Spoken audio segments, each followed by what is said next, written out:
హల్లెలూయా! దేవునికి స్తోత్రం. మనమందరం ఈ విధంగా కలుసుకోవడానికి అవకాశం ఇచ్చిన దేవునికే వందనాలు. మొదటిగా మనం ఒక ప్రార్థన చేసుకొని, తర్వాత పాట పాడి దేవున్ని స్తుతించి, తర్వాత వాక్యోపదేశంలోనికి వెళ్దాము. ప్రార్థన. పరిశుద్ధ జీవాధిపతి జీవంగల దేవ, యేసయ్య ఈ విధంగా అందరినీ కలుసుకునేందుకు అవకాశం ఇచ్చినందుకు మీకే వందనాలు తండ్రి. ఇప్పుడు వాక్యం వింటున్న అందరికీ వాక్యం బాగా అర్థమయ్యేందుకు, అలాగే మీ ఆరాధనలో పాల్గొని మీ ఆశీర్వాదాలను పొందేందుకు సాయం చేయండి. నజరేయుడైన యేసు నామములో ప్రార్థిస్తున్నాం తండ్రి. ఆమేన్. Thank you Jesus. దేవుడు మా పక్షమున ఉండగా మాకు విరోధి ఎవడు? మా దేవుడు మా పక్షమున ఉండగా మాకు విరోధి ఎవడు?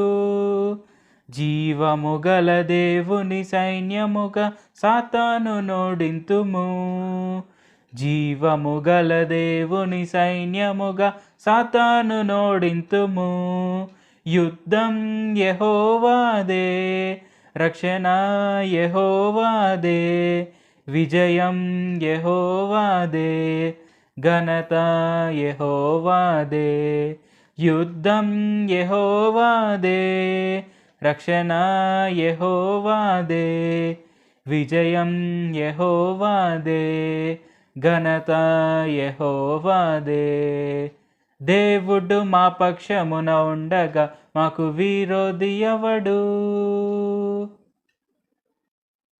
మా దేవుని బాహువే, తన దక్షిణ హస్తమే, ఆయన ముఖ కాంతియే మాకు జయమిచ్చును. మా దేవుని బాహువే, తన దక్షిణ హస్తమే, ఆయన ముఖ కాంతియే మాకు జయమిచ్చును.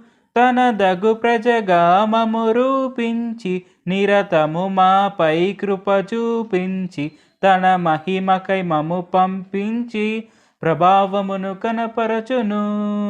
యుద్ధం యెహోవాదే, రక్షణ యెహోవాదే, విజయం యెహోవాదే, ఘనత యెహోవాదే. యుద్ధం యెహోవాదే, రక్షణ యెహోవాదే, విజయం యెహోవాదే, ఘనత యెహోవాదే. దేవుడు మా పక్షమున ఉండగా మాకు విరోధి ఎవడు? మా దేవుని ఎరిగిన జనులముగా మేమందరం, బలముతో ఘన కార్యముల్ చేసి చూపింతుము. మా దేవుని ఎరిగిన జనులముగా మేమందరం, బలముతో ఘన కార్యముల్ చేసి చూపింతుము. దేవుడు చేసిన క్రియలను చేసి, భూమిని తల క్రిందులుగా చేసి, ఆయన నామము పైకెత్తి ప్రభుధ్వజము స్థాపింతుము. యుద్ధం యెహోవాదే, రక్షణ యెహోవాదే, విజయం యెహోవాదే, ఘనత యెహోవాదే. యుద్ధం యెహోవాదే, రక్షణ యెహోవాదే, విజయం యెహోవాదే, ఘనత యెహోవాదే. దేవుడు మా పక్షమున ఉండగా మాకు విరోధి ఎవడు? మా దేవుడు మా పక్షమున ఉండగా మాకు విరోధి ఎవడు?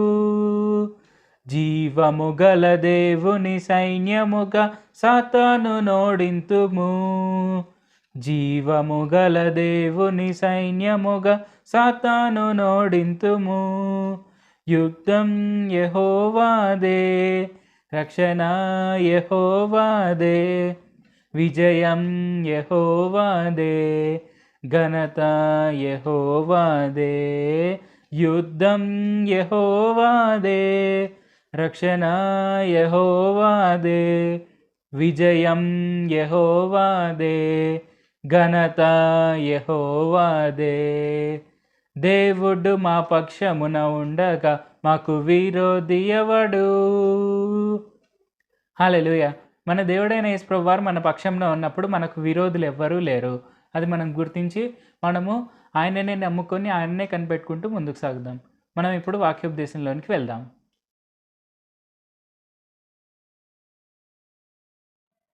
హల్లెలూయా! దేవునికి స్తోత్రం. మనమందరం ఈ విధంగా కలుసుకోవడానికి ఇంకొకసారి అవకాశం ఇచ్చిన యేసు ప్రభు వారికి వందనాలు. సో, మనము ఇప్పుడు ఇంకొక 2 రోజుల్లో లెంట్ డేస్‌లోనికి మనం అడుగు పెట్టబోతున్నాం. అంటే ఫిబ్రవరి 14 తారీఖు నుండి బుధవారం రోజు నుండి లెంట్ డేస్ మొదలవుతుంది. అంటే లెంట్ డేస్ అంటే ఆ రోజు నుండి 40 రోజుల వరకు ఉపవాస ప్రార్థనలు చేస్తుంటామనమాట. సో, ఆఫ్‌కోర్స్ ఉపవాసం ఉండగలిగిన వారు ఉంటే మంచిది. ఒకవేళ మేము ఉండలేము అంటే మాకు హెల్త్ ఇష్యూస్ ఉన్నాయి, లేకుంటే రకరకాలుగా ప్రాబ్లమ్స్ ఉన్నాయి, లేకుంటే మేము ఉపవాసం ఉన్న పని వలన మేము అంత యూజ్ కాదు అనుకున్నప్పుడు ఉపవాసం లేకపోయినా పర్లేదు. అయితే ఎక్కువగా ప్రార్థన చేయడానికి మనం ప్రయత్నిస్తూ ఉండాలి. ఎక్కువగా దేవునితో సమయం గడపడానికి ప్రయత్నిస్తూ ఉండాలి. సో, అన్నిటికన్నా ముఖ్యమైనది అది. అంటే మనం దేవునితో ఎంత సమయం గడపగలిగితే అంత మంచిది మనకు. సో, ఆ విధంగా మనము ఉపవాస ప్రార్థన గురించి ఈ రాబోయే వారాల్లో మనము ఉపవాస ప్రార్థన గురించి తెలుసుకుందాం. అంటే ఉపవాస ప్రార్థన ఎందుకుండాలి? ఉపవాస ప్రార్థన ఎలా ఉండాలి? ఉపవాస ప్రార్థన వలన మనకు ఏం జరుగుతుంది అనేది మనం ప్రతి ఒక్కటి చదువుకుందాం, తెలుసుకుందాము. అండ్ ఉపవాస ప్రార్థన అండ్ అలాగే 40 రోజులు అనే దానిపైన కూడా మనం ధ్యానిద్దాం. అంటే యాక్చువల్‌గా చూస్తే ఏంటి సంఖ్యల్లో మనకు పెద్దగా ఏమంటారు అంతగా సూపర్ న్యాచురల్ అద్భుతం ఉంది అలాగని కాదు. బట్ మనం పరిశుద్ధ గ్రంథంలో బైబిల్‌లో గనుక చూసుకున్నట్లయితే ఏంటంటే 40 రోజులు చేసినవి కొన్ని పనులున్నాయన్నమాట. అంటే యేసుప్రభు వారు ఉపవాసం ఉండడం కావచ్చు, అరణ్యంలోనికి వెళ్ళి ఉపవాసం ఉండడం కావచ్చు, లేకుంటే ప్రవక్త అయినటువంటి యోనా ద్వారా దేవుడైన యెహోవా వారు ప్రకటించినప్పుడు అంటే ఇలాగ నినివే పట్టణం నాశనం అవుతుంది అని ప్రకటించినప్పుడు నినివే పట్టణ నివాసులు ఎలాగ 40 రోజులు ఉపవాసం ఉన్నారు. లేకుంటే ఇంకొక ఇన్స్టెన్స్ తీసుకున్నట్లయితే ఇప్పుడు దైవజనుడు అయినటువంటి మోషే ఆయన సీనాయి కొండపైన 40 రోజులు ఏమీ త్రాగలేదు, ఏమీ తినలేదు. అంటే టెక్నికల్‌గా ఉపవాసం ఉన్నారు. సో, అప్పుడు ఎలాగ ఆయన దేవుని మహిమను పొందుకున్నారు. సో, ఇలాగ ఈ అన్ని విషయాల గురించి సో, మనము ప్రతి ఒక్క వారము మనం తెలుసుకుంటూ వద్దాం. సో, మేబీ ఒక 4, 5 ఆదివారాల పాటు ఇది జరిగే అవకాశం ఉంది. సో, ఇది తప్పకుండా మిస్ అవ్వకుండా ప్రతి ఒక్క వారం మిస్ అవ్వకుండా, ప్రతి ఒక్క భాగం మిస్ అవ్వకుండా చూస్తారని నేను భావిస్తున్నాను. సో, ఇప్పుడు మనము ఉపవాస ప్రార్థన మనం ఏ విధంగా చేయాలి అనే దానిపైన ఈరోజు ఎక్కువగా కేంద్రీకరిద్దాం. అంటే ఉపవాస ప్రార్థన అన్నప్పుడు మనలో రకరకాలుగా ఉంటారనమాట. అయితే మనం ఎలాగ ఉండాలి? అసలు పర్పస్ డ్రివెన్ మనం ఎలాగ ఉండాలి? అంటే ఒక పర్పస్ కోసం మనం ఎలాగ ఉండాలి? లేకుంటే ఏవైనా రూల్స్ ఏమన్నా పాటించాలా? రెగ్యులేషన్స్ ఏమైనా ఉన్నాయా?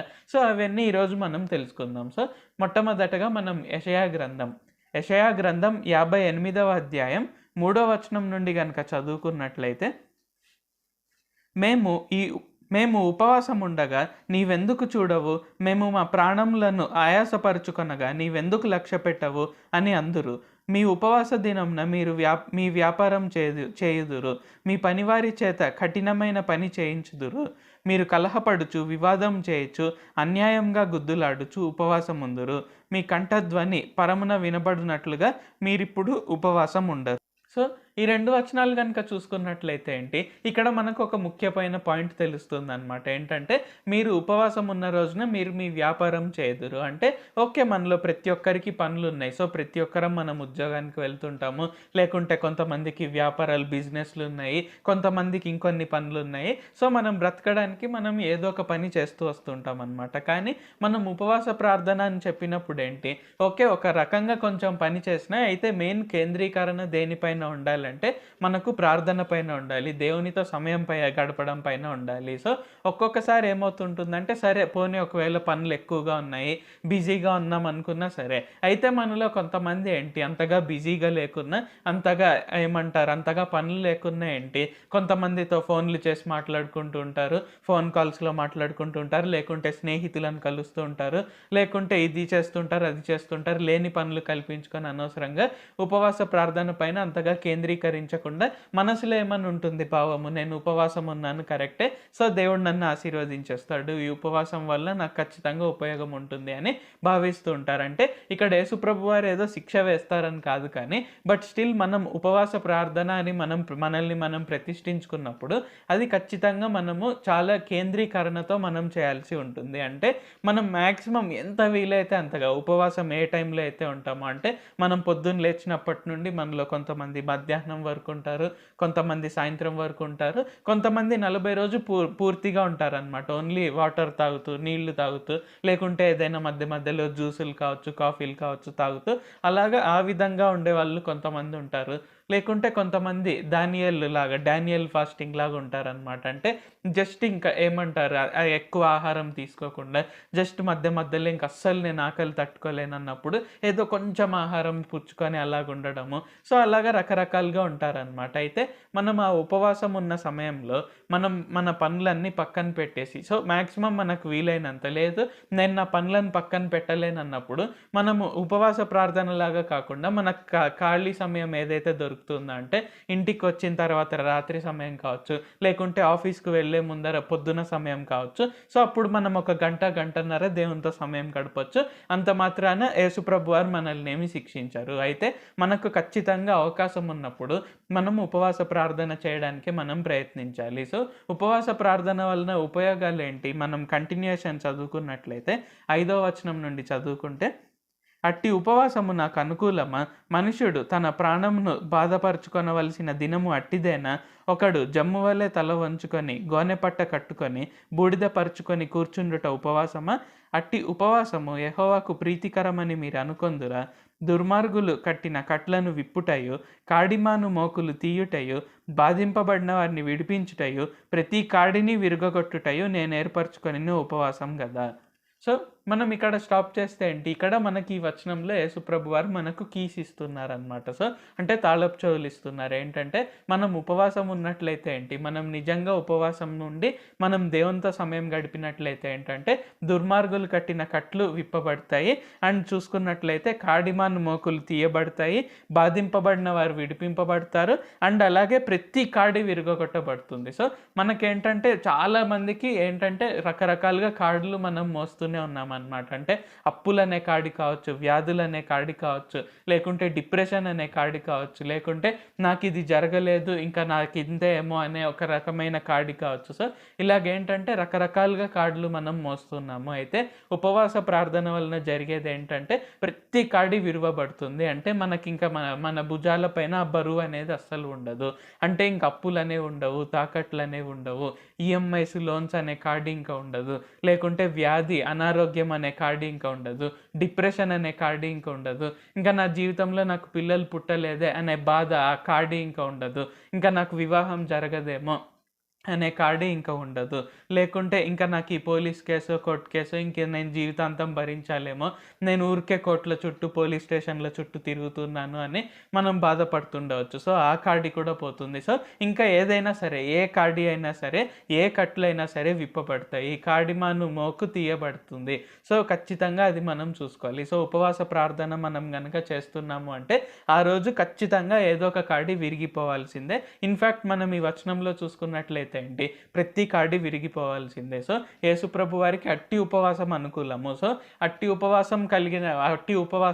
ఉపవాస ప్రార్థన మనం చేయాలి. అంతేకాని మనం పేరుకి ఉపవాసం ఉంటూ మనకు నచ్చిన పనులు మనం చేస్తూ, అంటే కొన్నిసార్లు అవసరమైతే అది మనం చేయొచ్చు, బట్ అనవసరంగా మనం డైవర్షన్ అయిపోయి అనవసరంగా మనం ఏదో ఇంకా పేరుకి ఉపవాసం ఉంటూ మనం అలా కనుక ఉండినట్లయితే ఏంటంటే అది యేసుప్రభు వారికి అనుకూలమైన ఉపవాసం కాదు. సో మనం మొదట అనుకున్నట్లుగా ఏంటంటే ఒకవేళ మనకు ఉండగలిగే ఛాన్స్ ఉంటే, మనకు పరిస్థితులు కొంచెం వరకు అనుకూలిస్తాయి అనుకున్నట్లయితే మనం ఉండవచ్చు.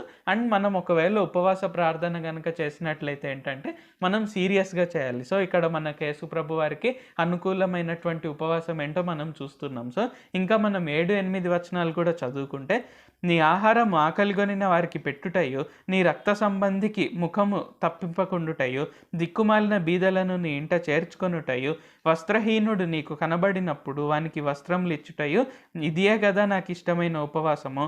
అలాగున నీవు చేసిన ఎడల నీ వెలుగు వేకువ చుక్క వలె ఉదయించును, స్వస్థత నీకు శీఘ్రంగా లభించును, నీ నీతి నీ ముందర నడుచును, యెహోవా మహిమ నీ సైన్యపు వెనుకటి భాగంను కావలి కాయును.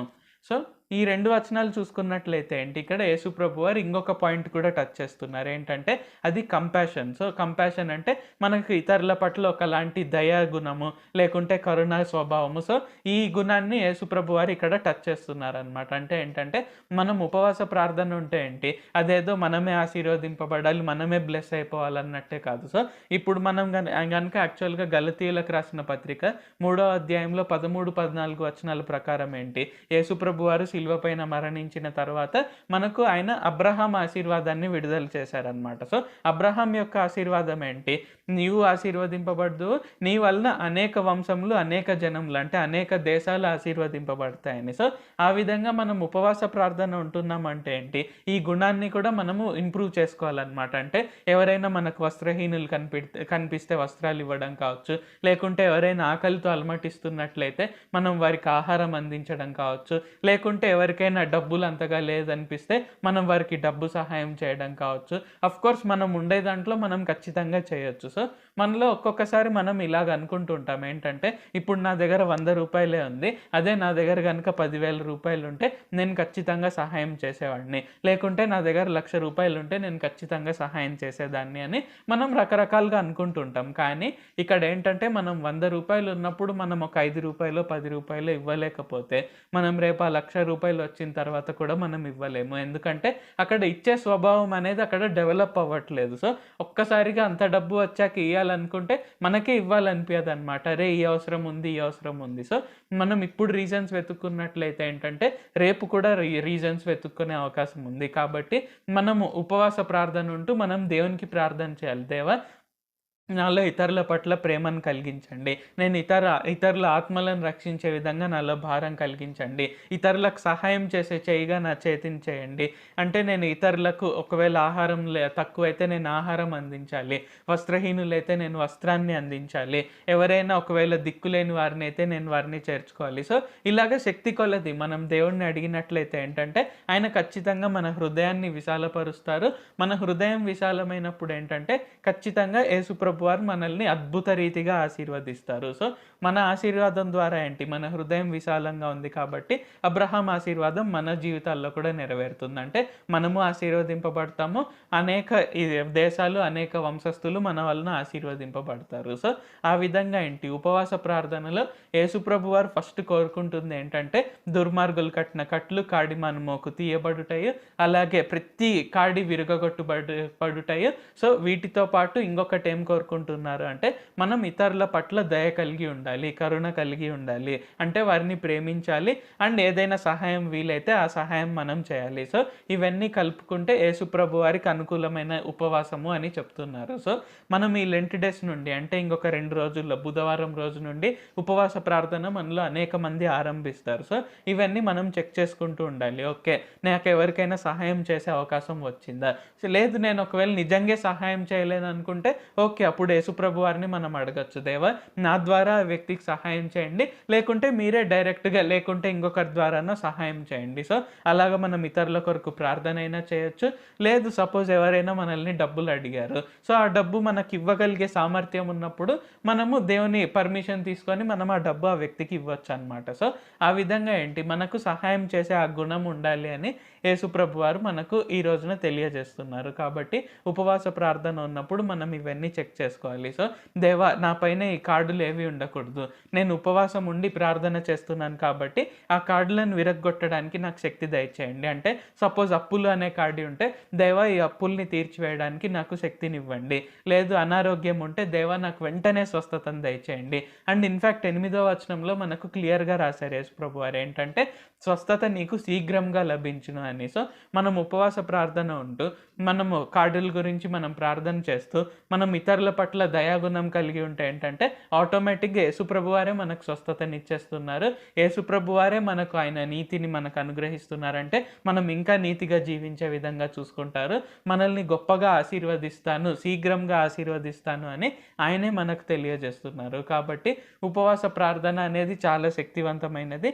అంటే అఫ్కోర్స్ ఏదో మనమున్న ఉపవాసం వల్లనే అది వచ్చిందని కాదు, బట్ స్టిల్ ఏంటంటే ఉపవాస ప్రార్థన వలన మనకు శక్తి సామర్థ్యాలు అనేది యేసుప్రభు వారి నుండి ఇంకా ఎక్కువగా వచ్చి పెరుగుతాయి అన్నమాట. సో, అండ్ మనకు స్వస్థతతో వీటి ఆశీర్వాదాలతో పాటు యేసుప్రభు వారు ప్రొటెక్షన్ని కూడా ఇస్తున్నారు. సో మనం ఇక్కడ చూసుకుంటే యెహోవా మహిమ నీ సైన్యపు వెనుకటి భాగంను కావలి కాయను, అంటే మనకు ఎటువంటి ఇబ్బంది లేకుండా ఆయన దూతల్ని విడుదల చేసి ఆయన మనల్ని మన ఆశీర్వాదాన్ని ప్రతి ఒక్క దాన్ని కాపాడుతారనమాట. సో మనం రెండవదిగా చూసుకున్నట్లయితే మత్తయి సువార్త 6వ అధ్యాయం 16వ వచనం నుండి కనుక చదువుకున్నట్లయితే, మీరు ఉపవాసం చేయనప్పుడు వేషధారుల వలె దుఃఖముకులై ఉండకుడి, తాము ఉపవాసం చేయుచున్నట్టు మనుషులకు కనబడవలనని వారు తమ ముఖములను వికారం చేసుకొందురు, వారు తమ ఫలము పొంది ఉన్నారని నిశ్చయముగా మీతో చెప్పుచున్నాను. ఉపవాసం చేయుచున్నట్టు మనుషులకు కనబడవలనని కాక రహస్యమందున్న నీ తండ్రికే కనబడవలనని నీ ఉపవాసం చేయనప్పుడు నీ తల అంటుకొని నీ ముఖము కడుగుకొనుము, అప్పుడు రహస్యమందు చూచుచున్న నీ తండ్రి నీకు ప్రతిఫలం ఇచ్చును. సో ఇక్కడ మనం ఈ 3 వచనాల్లో చూసుకున్నట్లయితే ఏంటి, యేసుప్రభు వారు ఇంకొకటి ఏం కోరుకుంటున్నారు అంటే, మనం ఉపవాసం ఉంటున్నప్పుడు, ఉపవాస ప్రార్థన చేస్తున్నప్పుడు మనం కావాలని ఏమంటారు, ఇతరులకు కనబడాలి, లేదా నేను ఉపవాస ప్రార్థన చేస్తున్నాను, నేను శక్తి గలదాన్ని అవుతున్నాను, నేను శక్తి గలవాడని అవుతున్నాను, సో నేను ఉపవాసం చేస్తున్నట్టు అందరికీ తెలియాలని ఫోన్లు చేసి చెప్పడం కావచ్చు, లేకుంటే ఎవరైనా మనల్ని కలిసినప్పుడు మనంతటకు మనమే కావాలని నేను ఉపవాస ప్రార్థన చేస్తున్నానని మనం ఏదో గొప్పగా చెప్పుకోవడము, సో ఇలాంటివన్నీ చేయాల్సిన అవసరం లేదు అని యేసుప్రభు వారు తెలియజేస్తున్నారు. అంటే సో ఇంకొంతమంది ఇలాగ అర్థం చేసుకుంటారు ఏంటంటే, ఉపవాసం ఉంటే అసలు నేను ఎవరికీ చెప్పను, సో ఉపవాసం అనేది అస్సలు చెప్పొద్దు అన్నారు కదా. సో ఇక్కడ యాక్చువల్గా యేసుప్రభు వారి ఉద్దేశం ఏంటంటే, మనం ఉపవాస ప్రార్థన చేస్తున్నట్టు ఇతరులు నోటీస్ చేయాలని మనం కావాలని మనల్ని మార్చుకోవాల్సిన పని లేదంటే, ముఖాన్ని వికారం చేసుకొని, అంటే ఏదో స్నానం చేయకుండా, లేకుంటే ఇంకేదో బలహీనలం అయిపోయినట్టు, సో ఇంకా ఏమి తిననట్టు, ఏమి తాగనట్టు, అంటే అఫ్కోర్స్ ఉపవాసం అంటే అదే, ఇంకా నేనేం తినట్లేదు అని ఇతరులకు చూపించుకోవడానికి కోసము, సో ఇలాగ గొప్పలు చూపించుకోవడానికి కాకుండా, లేదు ఇప్పుడు ఉపవాస ప్రార్థన వలన నాకు ఇది జరిగింది అని ఎదుటివారిని ఇన్స్పైర్ చేయడానికి కావాలంటే మనం చెప్పొచ్చు. సో అంటే మనం ఇతరులకు మనము పరిచయం చేస్తున్నట్టు అనమాట. ఓకే, ఇది శక్తివంతమైనది, ఈ ప్రార్థన వలన మనకు ఖచ్చితంగా యేసుప్రభు వారి నుండి శక్తి సామర్థ్యాలు వస్తాయి, సో మనం ఇంకా నీతిగా జీవించగలుగుతాము, ఇంకా పరిశుద్ధంగా జీవించగలుగుతాము, ప్రతి కాడి విరగొట్టబడుతుంది, కాడిమాను మోకులు తీయబడుతుంది. సో ఇవన్నీ మనం చెప్పొచ్చు అనమాట, ఇతరులకు బోధించవచ్చు. సో అలాగైతే మనం చెప్పవచ్చు, కానీ మనం అనవసరంగా మనల్ని మనం గొప్ప చేసుకోవడానికి, మనల్ని మనం ఎక్కువ చేసుకోవడానికి, ఇతరులు మనకంటే ఏదో తక్కువైనట్టు, వారు తక్కువ ప్రార్థన చేస్తున్నట్టు, సో అలాగా బిల్డప్ ఇవ్వాల్సిన అవసరం లేదు అని యేసుప్రభు వారు తెలియజేస్తున్నారు. సో అలా కాకుండా మనల్ని రహస్యంగా ఉంచుకుంటూ, ఓకే నేను ఉపవాస ప్రార్థన చేస్తున్నాను, నా దేవుడు నాకు ఫలితం ఇస్తాడు అని కనుక ఆ రకంగా మనం ఉపవాస ప్రార్థన చేస్తే ఏంటంటే, రహస్యమందు చూచుచున్న మన తండ్రి ఖచ్చితంగా మనకు ప్రతిఫలాన్ని ఇస్తారు. అంటే ఉపవాస ప్రార్థన ఇందాక ఎలాగ శక్తివంతమైనదో మనం యెషయా గ్రంథం 58వ అధ్యాయంలో చూసుకున్నాము. సో అందులో ఉండే ప్రతి ఒక్క ఆశీర్వాదాన్ని ఆయన మన కొరకే విడుదల చేస్తారు. కాబట్టి యేసుప్రభు వారు మనల నుండి కోరుకుంటుంది ఏంటంటే, మనం ఉపవాసం ఉన్నట్టు మనమేం చాటింపు వేయాల్సిన అవసరం లేదు, ఎందుకంటే యేసుప్రభు వారు గుర్తిస్తున్నారు, యేసుప్రభు వారు దానికి తగ్గ ప్రతిఫలాన్ని కూడా అందిస్తున్నారు. కాబట్టి మనం అనవసరంగా చాటింపు వేసుకోవడము, డబ్బా కొట్టుకోవడము, ఇలాంటివన్నీ మనం తీసివేసేసి మనం ప్రశాంతంగా దేవుని పైన కేంద్రీకరణ నుంచి ఆయన శక్తిని, ఆయన సామర్థ్యాన్ని పొందుకొని మనం ముందుకు సాగాలి అనేది యేసుప్రభు వారి యొక్క చిత్తము. అండ్ మనం ఇంకా కనుక చూసుకున్నట్లయితే జకర్యా గ్రంథం 7వ అధ్యాయం 4-5 వచనాలు కనుక చదువుకున్నట్లయితే, సైన్యములకు అధిపతియగు యెహోవా వాక్కు నాకు ప్రత్యక్షమై సెలవిచ్చినదేమనగా, దేశపు జనులందరికీ యాజకులకును నీవి మాట తెలియజేయవలెను. ఈ జరిగిన 70 సంవత్సరములు ఏటేటా 5వ నెలను 7వ నెలను మీరు ఉపవాసం ఉండి దుఃఖం సల్పుచూ వచ్చినప్పుడు నాయందు భక్తి కలిగే ఉపవాసం ఉంటిరా. సో ఇక్కడ ఈ 2 వచనాలు కనుక చూసుకున్నట్లయితే ఏంటి, ఇక్కడ దేవుడైన యెహోవా వారు అక్కడ ఇశ్రాయేలీలతో మాట్లాడుతున్నారు. సో అక్కడ జనులతో మాట్లాడుతున్నారు ఏంటంటే, మీరు ఉపవాసం ఉన్నప్పుడు నా యందు భక్తి కలిగే ఉపవాసం ఉంటిరా. సో అఫ్కోర్స్ మనం ఇందాక అనుకున్న వచనాలతో ఇది కొంచెం లింక్ అవుతుంటుంది. ఏంటంటే, మనం ఉపవాసం ఉన్నప్పుడు దేవుని యందు భయభక్తులు కలిగి ఉండే విధంగా మనం చూసుకోవాలి. అంటే ఉపవాసం ఉండాలి, సో ఇది లెంట్ డేస్ కదా, అనేక మంది విశ్వాసులు, నా తోటి స్నేహితులు, నా బంధువులు, సో నా కుటుంబ కుటుంబపు వారు ఉంటున్నారు కదా అని మనం ఏదో ఫార్మాలిటీకి ఉండాల్సిన అవసరం లేదు. సో ఉపవాస ప్రార్థన మనం చేసినట్లయితే ఏంటంటే అది ఖచ్చితంగా శక్తివంతమై ఉండాలి. అది ఖచ్చితంగా యేసుప్రభు వారి యందు భయభక్తులు కలిగి ఉన్నటువంటి ఉపవాసం ఉండాలి అని అది యేసుప్రభు వారు మనకు తెలియజేస్తున్నారు. సో మనం గనుక ఏంటంటే స్వప్రయోజనం అంటే ఒక రకంగా ఉపవాస ప్రార్థన అనేది అది మన స్వప్రయోజనం కొరకే.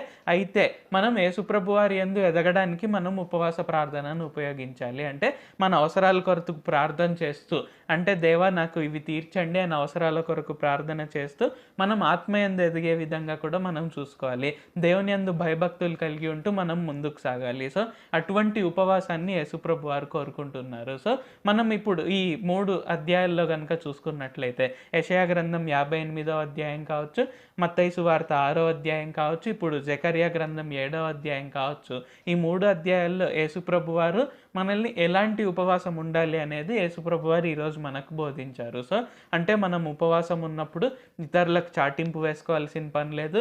లేకుంటే ఏదో ఫార్మాలిటీకి అందరూ ఉంటున్నారు కదా, నేను లేకుంటే ఏమనుకుంటారు, ఒకవేళ నేను కనుక ఉపవాసం లేకున్నట్లయితే ఏంది ఇతను యేసుప్రభు భయభక్తులు కలిగి ఉన్నవాడు కాదా, లేకుంటే ఈమె క్రైస్తవురాలే కదా మరి ఎందుకు ఉండట్లేదు, లేకుంటే నా సంఘంలో నన్ను చూసి ఏమనుకుంటారు, సో నన్ను ఎవరైనా అవమానిస్తారేమో, లేకుంటే నన్ను తక్కువ చేసి మాట్లాడతారేమో. సో ఇలాంటి రీజన్స్ కొరకు కాకుండా మనం దేవుని యందు భయభక్తులు కలిగి ఉండడానికి, మన కాడిమాను మోకులు తీయబడడానికి, మన కాడులన్నీ విరగ్గొట్టబడడానికి, దుర్మార్గులు కట్టిన కట్లన్నీ విప్పబడడానికి, మనము ఇతరుల పట్ల దయాగుణాన్ని, కరుణాగుణాన్ని పెంచుకోవడానికి, కరుణా స్వభావాన్ని పెంచుకోవడానికి. సో ఈ విధంగా పర్పస్ఫుల్గా, పర్పస్ డ్రివెన్గా ఉపవాసం ఉండాలి అని యేసుప్రభు వారు చెప్తున్నారు. అంటే ప్రతి ఒక్క దానికి ఒక పర్పస్ అనేది ఉండాలంటే మనం ఉపవాస ప్రార్థన ఆ రోజు కనుక చేస్తున్నాము అంటే ఒక పర్పస్ అనేది ఉండాలి. సో ఫర్ ఎగ్జాంపుల్, దేవా నాకు అప్పులు అనేవి తీసివేయండి, లేకుంటే నేను పరిశుద్ధంగా జీవించలేకున్నాను, సో నేను ఈరోజు ఉపవాస ప్రార్థన చేస్తాను. దేవా నేను ఇంకా రాబోయే రోజుల్లో, రాబోయే సంవత్సరాల్లో నేను పరిశుద్ధంగా జీవించడానికి నాకు మీ శక్తి సామర్థ్యాలను ఇవ్వండి. లేకుంటే మనము శిష్యులు ఒక దగ్గర చూస్తాం, సో వాళ్ళు ఒక దయ్యాన్ని వెళ్ళగొట్టలేనప్పుడు యేసుప్రభు వారు ఏం చెప్తారు, ఇలాంటి దయ్యాలు ఉపవాస ప్రార్థన వలననే పోతాయి అని చెప్తారు. సో అప్పుడేంటి, వాళ్ళకి ఇంకా ఎక్కువగా శక్తి పెరుగుతుంది అనమాట. యాక్చువల్గా వారికి ముందు అధ్యాయంలోనే అధికారం యేసుప్రభు వారు ఇచ్చారు, అయినప్పటికీ ఏంటి ఒక దయ్యాన్ని వాళ్ళు వెళ్ళగొట్టలేకపోయారు అనమాట. ఎందుకు, ఇంకా వారు ప్రార్థనలు ఎదగాల్సిన అవసరం ఉండింది, ఇంకా ఎక్కువ శక్తి దేవుని నుండి పొందుకోవాల్సిన అవసరం ఉండింది. సో అలాగే ఏంటి, మనం ఉపవాస ప్రార్థన అనేది ప్రతి ఒక్క పర్పస్ అనేది కంపల్సరీగా ఉండాలి. అండ్ మనకు ఈ 3 అధ్యాయాల్లో యేసుప్రభు వారు అది క్లియర్గా చెప్పారు. సో మనం ఏదో గర్వపడ్డానికో, లేకుంటే ఎవరో మనల్ని చూసి ఏమనుకుంటారనో, లేకుంటే ఏదో ఫార్మాలిటీగా ఒకవేళ నేను ఉండకపోతే యేసుప్రభు వారు నన్ను శిక్షిస్తారనో ఇలాగా కాకుండా మనకు ఉపవాస ప్రార్థన ఉండగలిగినట్లయితే, ఉపవాస ప్రార్థన చేయగలిగినట్లయితే ఖచ్చితంగా మనం చేస్తూ, సో ఈ 40 రోజులు కావచ్చు, లేకుంటే మనం ఎప్పుడు చేసినా ఇన్ జనరల్గా చూసుకున్నట్లయితే ఉపవాస ప్రార్థన మనం ఎప్పుడు చేసినా ఒక పర్పస్ అనేది ఉండాలి, అది పర్పస్ డ్రివెన్గా ఉండాలి అని యేసుప్రభు వారు ఈరోజు మనకు తెలియజేస్తున్నారు. ప్రార్థించుకుందాం.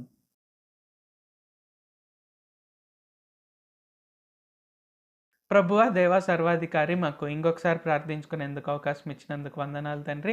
మీరు మా కొరకే చేసిన ప్రతి ఒక్క మేలుని బట్టి మీకు వందనాలు, స్తుతులు, స్తోత్రాలు తండ్రి. ఈరోజు వాక్యంని బట్టి వందనాలు తండ్రి. మరి 2 రోజుల్లో ఇంకా లెంట్ డేస్ ఆరంభం అవుతుండగా, భస్మ బుధవారం రోజు నుండి లెంట్ డేస్ ఆరంభం అవుతుండగా మేము ఉపవాస ప్రార్థన వీలైనట్లయితే మేము చేయాలి అని మాకు తెలియజేసినందుకు వందనాలు తండ్రి. ఆ విధంగా ఉపవాసం ఉండాలి అని ఎవరెవరైతే నిశ్చయించుకుంటున్నారో వారు ఈరోజు ఎలాగైతే మీరు కోరుకున్నారో ఆ విధంగా ఉపవాస ప్రార్థన చేయటకు సహాయం చేయండి తండ్రి. దుర్మార్గుల కట్లు విప్పబడడానికి, కాడిమాను మోకులు తీయబడడానికి, ప్రతి కాడి విరగొట్టబడడానికి, అలాగే వస్త్రహీనులకు వస్త్రాలను ఇవ్వడానికి, ఆహారం లేని వారికి ఆహారాన్ని అందించడానికి, దిక్కులేని వారికి స్థానం చూపించడానికి, అండ్ అలాగే డబ్బులు లేని వారికి డబ్బు సహాయం చేయడానికి, ఇలాగ దయాగుణాన్ని పెంచుకుంటూ, కరుణా స్వభావాన్ని పెంచుకుంటూ ముందుకు సాగాలి అని తెలియజేసినందుకు వందనాలు తండ్రి. కావున అలాగున మేము ఉపవాస ప్రార్థనలు ఉంటుండగా మీ శక్తి సామర్థ్యాలతో మమ్మల్ని ముందుకు నడిపించండి. మీరు ఎలాగైతే అందరినీ ప్రేమిస్తున్నారో మేము అందరినీ అలాగే ప్రేమించుటకు, అటువంటి కంపాషన్తో, అటువంటి దయాగుణంతో మేము ముందుకు సాగుటకు సహాయం చేయండి తండ్రి. అలాగే మేము ఉపవాస ప్రార్థన చేస్తున్నప్పుడు అనవసరంగా చాటింపు వేసుకోవాల్సిన పని లేదు. ఎందుకంటే రహస్యమందు చూస్తున్న మీరు మాకు ప్రతిఫలాన్ని ఇస్తారు అని తెలియజేస్తున్నందుకు వందనాలు తండ్రి. కాబట్టి మేము ఉంటున్న ఉపవాస ప్రార్థన మీరు ఎలాగూ చూస్తున్నారు కాబట్టి మేము ఎవరో నోటీస్ చేయాలనో, లేకుంటే ఒకవేళ నేను ఉపవాస ప్రార్థన లేకపోతే ఎవరైనా నన్ను ఏమన్నా అనుకుంటారనో కాకుండా మేము పర్పస్ డ్రివెన్గా, అంటే ఒక పర్పస్ కోసం ఇది నేను సాధించాలి ఉపవాస ప్రార్థన ద్వారా అనే విధంగా మేము ఉపవాస ప్రార్థనలు చేయటకు సహాయం చేయండి. మేము ఉపవాసాలు ఉంటుండగా ఆ టైంలో ఎక్కువగా మీతోనే సమయం గడుపుతూ ఎటువంటి సమయాన్ని వృధా చేయకుండా మీరు యెషయా గ్రంథం 58వ అధ్యాయంలో మీరు మాకు ఏవేవైతే బయలుపరిచారో ఆ విధంగా మేము ముందుకు వెళ్ళటకు సహాయం చేయండి తండ్రి. ఎందుకంటే అలాగ చేయగలిగితే మా నీతి మా ముందర నడుస్తుంది. అండ్ అలాగే మీరు మాకు ప్రొటెక్షన్ ఇస్తారు, స్వస్థత శీఘ్రంగా లభిస్తుంది, ఆశీర్వాదం శీఘ్రంగా లభిస్తుంది అని తెలియజేశారు తండ్రి. కావున ఈ ప్రార్థనలు ఎవరెవరైతే పాల్గొంటున్నారో వారికి స్వస్థత, ఆశీర్వాదము, ఆరోగ్యము, దీర్ఘాయుషు, ఐశ్వర్యము, క్షేమము, ఘనత ఇవన్నీ శీఘ్రంగా లభించేలాగున సహాయం చేయండి. ప్రతి కాడి విరగొట్టబడవాలని యేసు నామములో ప్రార్థిస్తున్నాను తండ్రి. Amen. Thank you Jesus. So దేవుడు మనల్ని అందరినీ ఆశీర్వదించును గాక. సో ఉపవాసం మనము వీలైనట్లయితే నేను ఖచ్చితంగా ఉండగలుగుతాను. అండ్ ఉపవాసం ఉంటున్నప్పుడు నేను ప్రార్థన చేసుకోగలుగుతాను, నేను దేవునితో సమయం గడపగలుగుతాను అనుకున్నట్లయితే ఖచ్చితంగా ఉపవాసం ఉండవచ్చు. లేదు నేను ఉపవాసం ఉండలేను, నాకు హెల్త్ ఇష్యూస్ ఉన్నాయి, లేకుంటే నేను పనిలో వెళ్ళినప్పుడు నేను అస్సలు ఉండలేను, అది చాలా కష్టమైన పని అనుకున్నట్లయితే యేసుప్రభు వారు ఏమి శిక్షించారు. సో మీరు దానికి బదులుగా ఇంకా ఎక్కువసేపు దేవునితో గడుపుతూ, అంటే ఆఫీస్కి వెళ్ళే ముందు కావచ్చు, ఇంటికి వచ్చిన తర్వాత కావచ్చు, దేవునితో సమయం గడిపి, అంటే గంట సేపు కానీ గంటన్నర సేపు కానీ బైబిల్ చదివి కొద్దిసేపు ప్రార్థన చేసుకోగలిగితే యేసుప్రభు వారు అస్సలు ఏం శిక్షించారు, ఆయన ఏమి అనుకోరు. కాబట్టి వీలైన వారు ఉండవచ్చు, వీలైన వారు లేకపోయినా యేసుప్రభు వారు ఖచ్చితంగా మన పైన కోపగించారు. సో మనం ఆ విధంగా మనం ముందుకు సాగుదాం. సో ఇప్పుడు మనం ఒక కీర్తన ద్వారా దేవుని ఆరాధించుకొని స్తుతించుకొని ఈ కూడికను మనం ముగించుకుందాం.